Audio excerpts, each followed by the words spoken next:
Hello everyone, welcome to True IAS and PCS.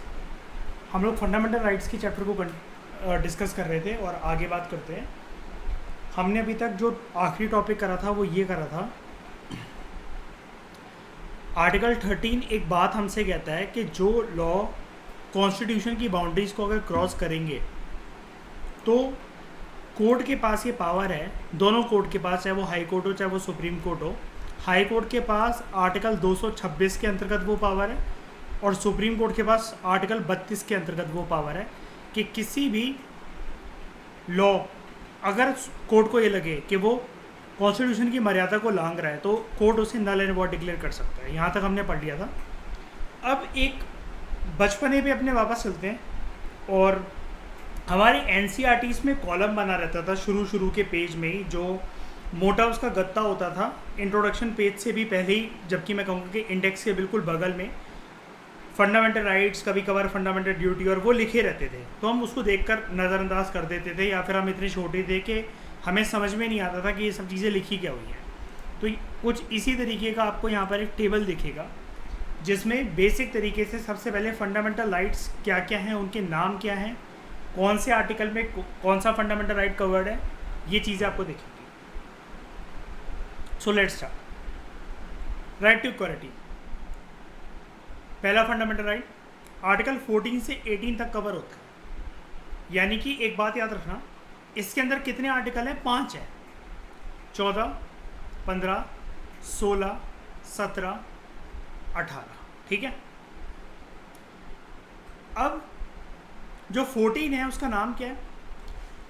कानून की नज़रों में हर कोई इक्वल है और कानून के सामने हर कोई इक्वल है और सबको इक्वल प्रोटेक्शन मिलेगी कानूनों की। Equality before law and equal protection of law. किसी भी पर्सन के खिलाफ डिस्क्रिमिनेशन नहीं करा जाएगा रिलीजन, रेस, कास्ट, सेक्स और प्लेस ऑफ बर्थ के ग्राउंड पर। यह है आर्टिकल 15 की भाषा। आर्टिकल 16 है सबको इक्वालिटी मिलेगी, इक्वालिटी ऑफ अपॉर्चुनिटी मिलेगी पब्लिक एम्प्लॉयमेंट के मैटर्स में। 16।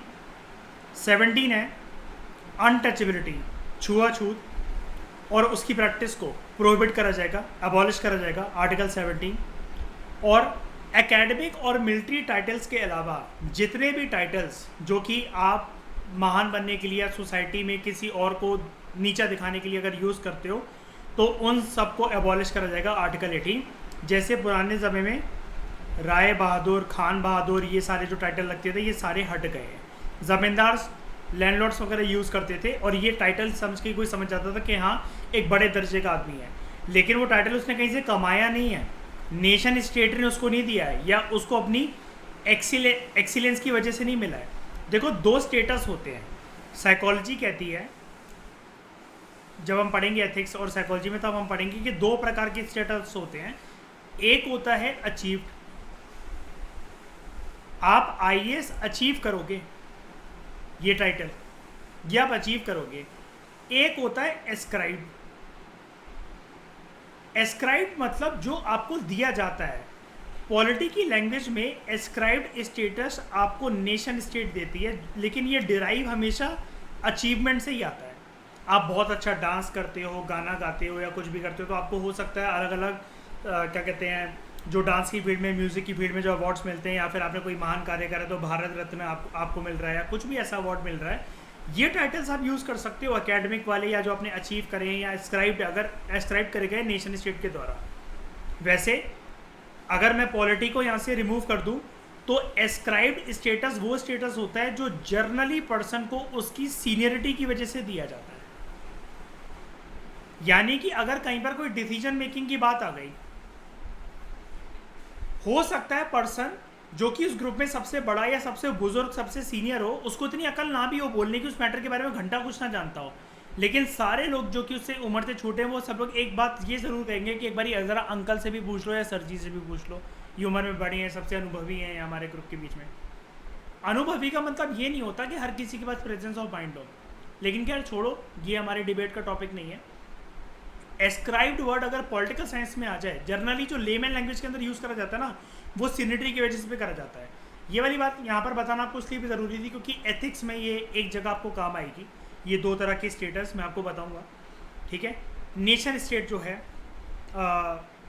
वो अगर आपको कुछ देता है, कोई टाइटल देता है या आपने अचीव करा है, उनके अलावा जो भी टाइटल्स है वो एबॉलिश करने की बात करता है आर्टिकल 80। ठीक है, इस प्रकार की अगर केस स्टडी कभी देखने को मिल गई तो समझ जाना कि कौन सी फंडामेंटल राइट की यहाँ पर बात हो रही है। Case studies in the sense of के MPPSC में अगर कोई आपको मिल गई या कुछ भी मिल गई तो आर्टिकल 18 की बात हो रही होगी वहाँ पर। ठीक है, दूसरा fundamental right, right to freedom. कितने आर्टिकल इसके अंदर कवर है? 19, 20, 21 एंड 22। आर्टिकल 19 जैसा कि कल मैंने बताया था खुद एक फंडामेंटल राइट का आर्टिकल है, लेकिन विद इन दिस आर्टिकल 6 तरह के राइट्स और भी कवर्ड हैं। यहाँ पर 6 प्रकार के फ्रीडम को, या आपकी लैंग्वेज में अगर हम लोग बोलें लिबर्टी को प्रोटेक्ट करने की बात चलती है। नंबर 1 स्पीच एंड एक्सप्रेशन, दूसरा असेंबली, तीसरा एसोसिएशन, चौथा मूवमेंट, पांचवा आप कहीं पर भी घर वगैरह खरीद के डिसाइड करो, और चौथा आप कोई भी चीज़ प्रोफेस करो, आपका कोई भी profession. Article 20 protection in respect of conviction for offences. अगर आपने कोई क्राइम कर दिया है तो आप गुनहगार हो कि नहीं हो ये कोर्ट डिसाइड करेगा, अरेस्ट करने वाला पर्सन डिसाइड नहीं करेगा। या आपके ऊपर कोई चार्जेस लगे हैं, कोई ब्लेम लगा है, कोई भी है, कोर्ट डिसाइड कर लेगा कि आप बेगुनाह हो, या आप बेगुनाह हो तो बाइज्जत बरी करना चाहिए, आपको सज़ा मिलनी चाहिए। लेकिन उससे पहले आपको सारे राइट्स मिलेंगे। और यहाँ चलो मान लो कि इससे हो गया कि आपने कोई क्रिमिनल एक्टिविटी करी, आप जेल चले गए, वहाँ पर भी आपके कुछ राइट्स होते हैं। ठीक है, article 21 protection of life and personal liberty. तो ये दोनों जो राइट्स हैं ना, भर भर के मिसयूज़ करा गया इनका इमरजेंसी के टाइम पे, लेकिन बाद में बोला गया हर एक फंडामेंटल राइट जो है वो छीना जा सकता है, कम ज़्यादा करा जा सकता है, लेकिन ये वाले ना बहुत स्पेशल तरीके के फंडामेंटल राइट्स होते हैं, आर्टिकल 20 एंड 21। जैसा कि कल हमने एक लाइन पढ़ी थी, यहाँ पर देखो अगर आपको रिकॉल हो तो, कहाँ गई वो लाइन?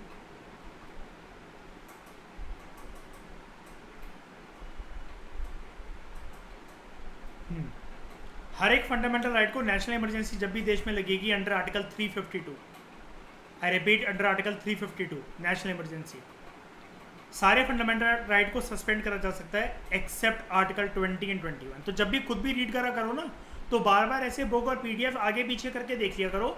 लक्ष्मीकांत सच बता रहा हूँ, बहुत मुश्किल नहीं है, टिप्स पे आ जाएगी, बस एनालिसिस। लोग क्या सोचते हैं, उसके बल्कि नेचर को देखते हैं, यही तो चीज़ है।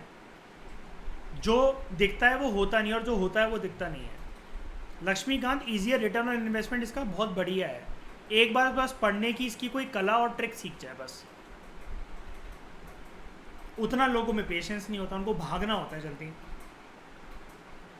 हमारा तो UPSC का कोर्स ही नहीं हो रहा, वो इसलिए नहीं हो रहा क्योंकि तुम बेवकूफ़ हो। Right to elementary education, article 21A इसी के अंदर ये डाल दिया गया था। ठीक है, एक एक्सटेंशन लगाकर 21A एंड 22 है protection against arrest and detention in certain cases.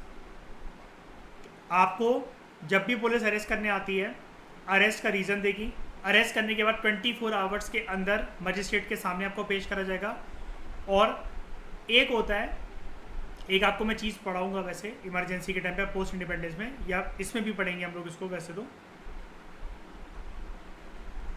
Ashpreet Ashima याद होगा, 12th में पढ़ा था हमने इसको, 11th में भी पढ़ा था बल्कि इसको हमने।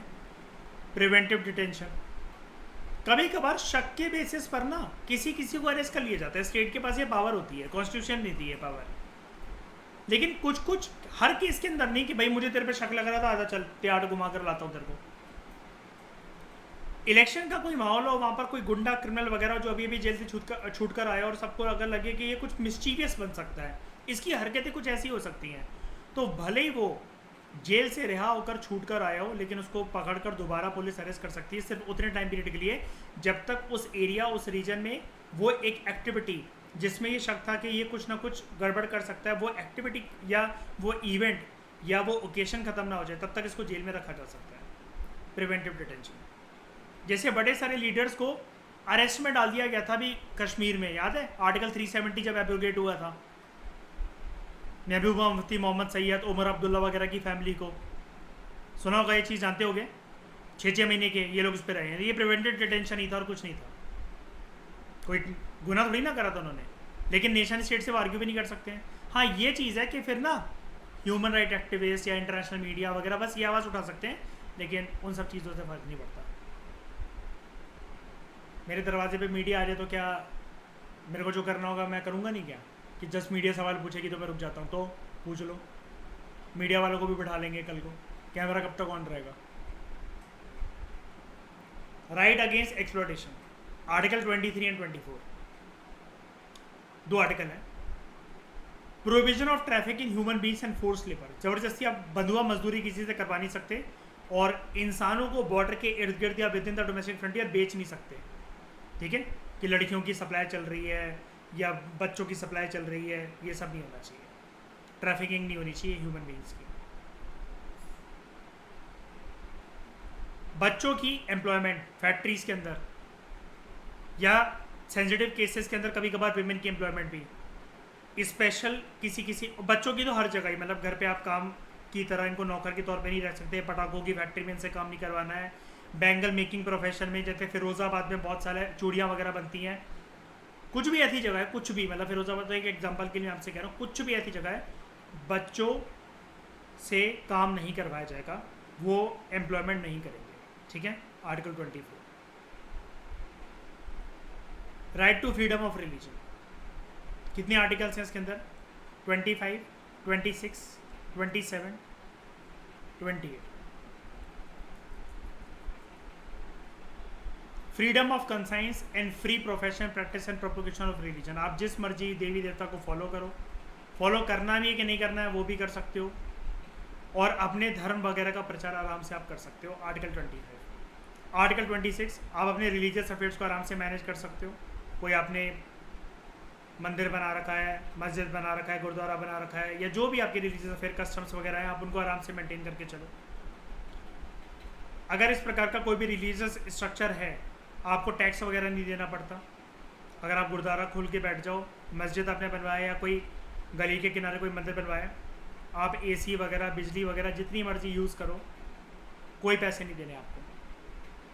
पैसे इन द सेंस कोई टैक्सेस नहीं देने आपको। आपके पास फ्रीडम है कि कोई भी अगर रिलीजियस इंस्ट्रक्शन या वर्शिप अगर किसी एजुकेशन इंस्टीट्यूशन में चल रही है, तो you have freedom from attending that thing. For example, हमारे ग्रुप में जो आशिमा है वो SS मोता स्कूल से है, जो कि सिख माइनॉरिटी एजुकेशन इंस्टीट्यूशन है। अशप्रीत जो है वो खालसा कॉलेज में पढ़ रही है।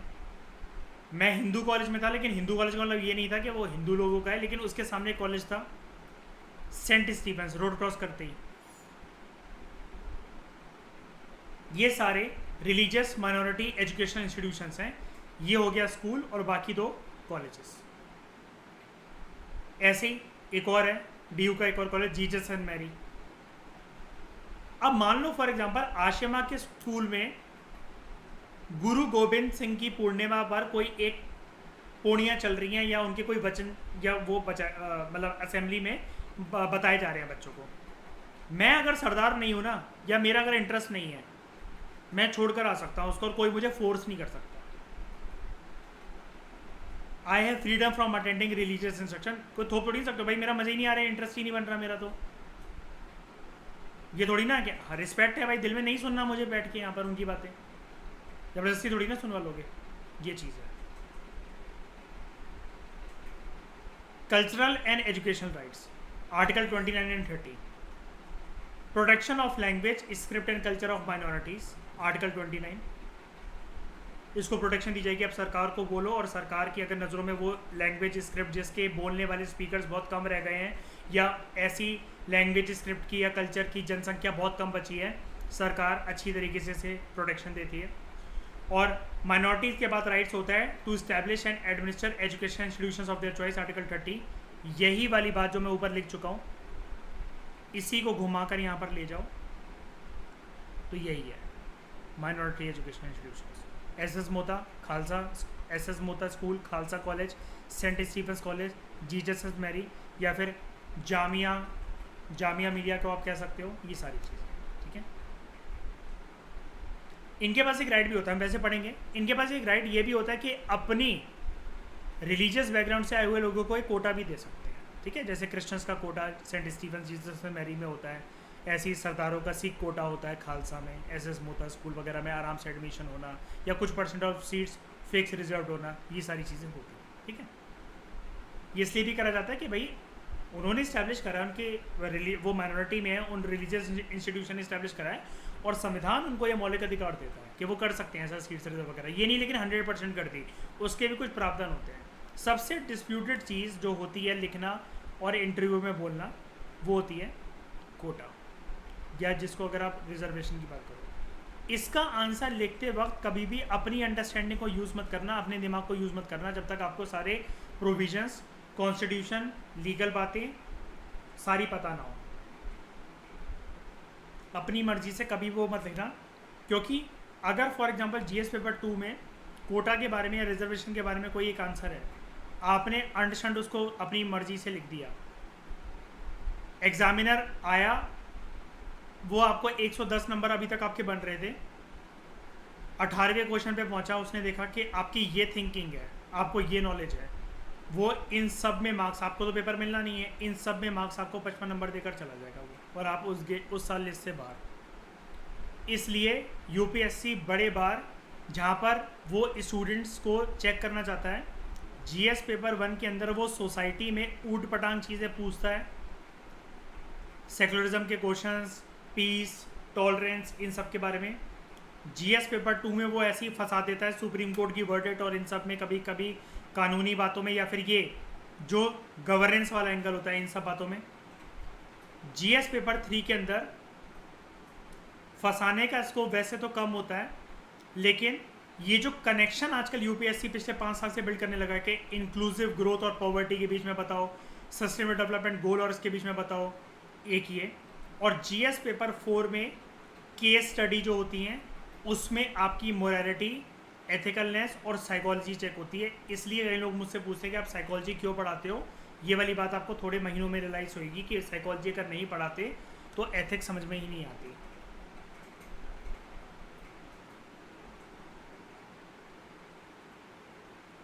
राइट टू कॉन्स्टिट्यूशन रेमेडीज, हाँ ऊपर हो गया ना, हाँ ये एक ही आर्टिकल है, इसके अंदर आपके पास राइट है कि अगर आपके फंडामेंटल राइट्स वॉलेट हो गए, कल मैंने आपको बताया था, तो आप सुप्रीम कोर्ट जा सकते हो। जो मैं आपको लग रहा था ना कि मैं मंत्रों का उच्चारण कर रहा हूँ, ये कौन सी भाषा बोल रहा हूँ, तो ये है वो भाषा। I think if I am not wrong French words होते हैं ये, जो कि डाले गए हैं कॉन्स्टिट्यूशन में। राइट टू कॉन्स्टिट्यूशन रेमेडीज, एक बात याद रखना, ये कोर्ट के पास होता है, कोर्ट ही इसको पालन करवाएगा उस बॉडी, उस अथॉरिटी से जिसने हमारे मौलिक अधिकारों का उल्लंघन करा है। लेकिन ये फंडामेंटल राइट्स के तौर पर हमारे पास होता है। मैं फिर से रिपीट कर रहा हूँ, आर्टिकल 32 कोर्ट के पास भी है, हमारे पास भी है। ये बहुत लोगों को नहीं पता है, लोग आईएएस बन गए फिर भी उनको ये वाली बात नहीं पता है। यहाँ पर देख लो क्या लिखा है, यहाँ पर ये देखो दिख रहा है ना, आर्टिकल 32। अब सुप्रीम कोर्ट के बगल में क्यों लिखा हुआ है ये, और ये लिस्ट जो है ये कौन सी लिस्ट है? मौलिक अधिकार। ये तो जनता के लिए होते हैं, सुप्रीम कोर्ट के लिए थोड़ी ना मौलिक अधिकार होते हैं। लेकिन ये जो 32वां मौलिक अधिकार है ना, ये कहता है कि अगर बाकी मौलिक अधिकार मेरे वॉलेट हो गए हैं, उनका उल्लंघन हो गया है किसी भी एक private body, public body, institution के द्वारा, तो कोर्ट में जाऊंगा तो कोर्ट कहेगा लाओ इस पिटारे की चाबी मेरे पास है। यानी कि पिटारा कोर्ट ने हमें दे रखा है, चाबी वो खुद रखता है। 2 तरह की चाबियां हैं, एक चाबी है आर्टिकल 226, एक चाबी है आर्टिकल 32। ये वाली चाबी हाई कोर्ट रखता है, ये वाली चाबी सुप्रीम कोर्ट रखता है। पिटारा लेकर हम पहुंचेंगे उसके पास कि हमारे राइट्स का उल्लंघन हो गया, आपने कहा था इसके अंदर ब्रह्मास्त्र है, वो ब्रह्मास्त्र निकाल के मुझे दो, मुझे चलाना है। तो वो कहेगा कौन सा राइट उल्लंघन हुआ, तो वही मैं ब्रह्मास्त्र निकालूं, पांचों एक साथ नहीं चलाए जाएंगे। ये महाभारत का युद्ध नहीं है। किसी के पास भी मैं जाऊं, चाबी का असर सेम ही होगा, ब्रह्मास्त्र सेम तरीके से चलेंगे। लेकिन जिस प्रकार से मेरा राइट, मौलिक अधिकार जो उल्लंघन हुआ होगा, उस प्रकार का ब्रह्मास्त्र निकाल कर देगा कोर्ट मुझे। ब्रह्मास्त्र के नाम क्या है? 5 तरीके के ब्रह्मास्त्र पड़े हुए हैं इस पिटारे में, राइट टू कॉन्स्टिट्यूशन रेमेडीज में। Habeas corpus, mandamus, prohibition, certiorari and quo warranto. ये है पूरा article 32।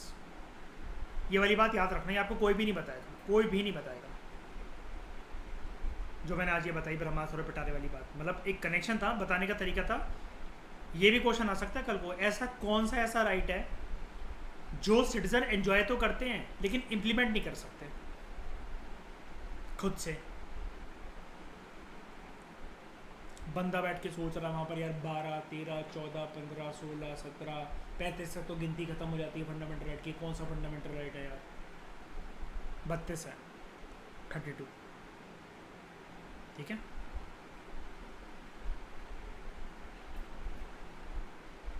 Fundamental rights of foreigners. यहाँ तक कोई ऊपर में कोई डाउट तो नहीं?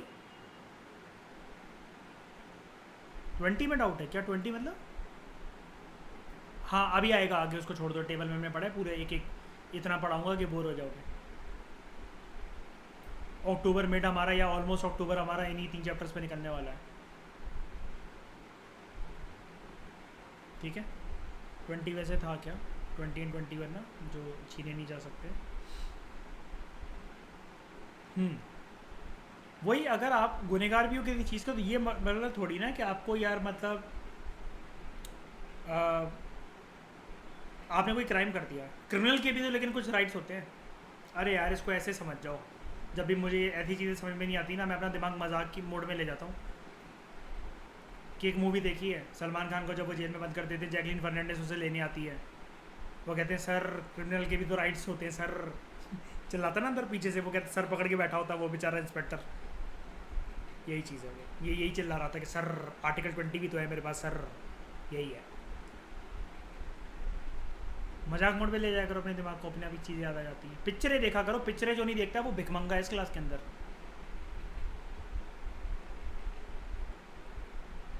ये हेबियस कॉर्पस की सलाह दृश्यम मूवी में पहले सीन में शुरू के 20 मिनट में अजय देवगन देता है, जब वो बुढ़ा बुढ़ी कैंटीन में बैठे होते हैं, परेशान होते हैं, उसके बेटे को, उनके बेटे को पुलिस ने बिठा के रख लिया है। तो वो कल हुआ इंस्पेक्टर आता है, वो कहता है कि कल कोई बुढ़ा बुढ़ी आए थे क्या यहाँ पर, उनको किसी डेढ़ साढ़े ने पट्टी भी पढ़ाई है। तो वो कहता है ना कि हेबियस कॉर्पस का इस्तेमाल करो। दृश्यम मूवी से ये वर्ड यूज़ करता है अजय देवगन। हाँ, सिर्फ पॉन मत देखा करो, पिक्चर भी देखा करो सब लोग। ठीक है, इस डिस्कशन में फिलहाल इतना ही। Thank you very much for discussion. Foreigners के राइट्स को हम लोग नेक्स्ट लेक्चर में पढ़ेंगे। ठीक है।